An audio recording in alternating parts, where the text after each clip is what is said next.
Mapasalamaton ang chairman sa Peace and Order Committee sa Barangay Apopong nga si Kagawad Jun Lacia. Kinitungod sa hapsay og malinawong purok election sa ilang barangay. Gibutyag ni Lacia nga resulta kini sa hugot nga gihimong kooperasyon sa mga kandidato ug ilang mga taga-suporta. Generally, hapsay og sadya ang ato ang purok election which is ang mga katawhan is nag-cooperate sila. They are concerned about their purok, so nagkuhan gila exercise nila ang ilang right of suffrage to vote the purok officials. Luyo niini, adunay mga kandidato sa pagkapurok chairman ang nagtabla sa opisyal nga iphanay sa boto ug aron patas ang proseso gipaagi kini sa toss coin.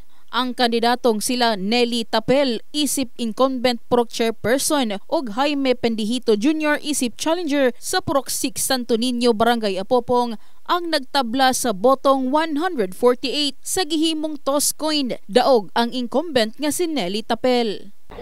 Nag-tie score siya, ma'am, pareho may 148. Oo, dikit-dikit kaayo. Ang ilahang perception, syempre, basta ingon anak, to spring yun.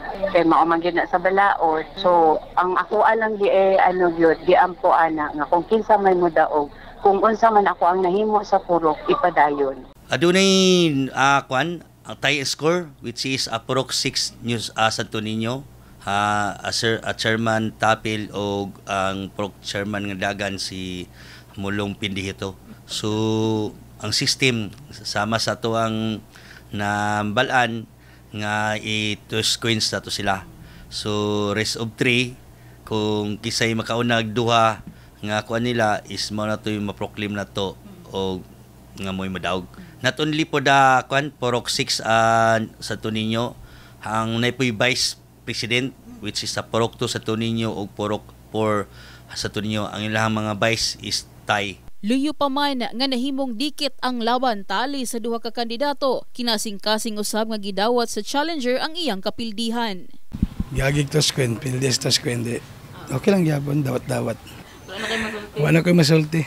Kasunod na po. Congrats na lang sa pikas na ni Daog. Congrats. Kahibaluang adunay 59 ka mga purok ang Barangay Apopong ug gitunga sa duha ka distrito. In the heart of changing lives, kini si MJ Fernandez sa Brigada News Jansan. Brigada News.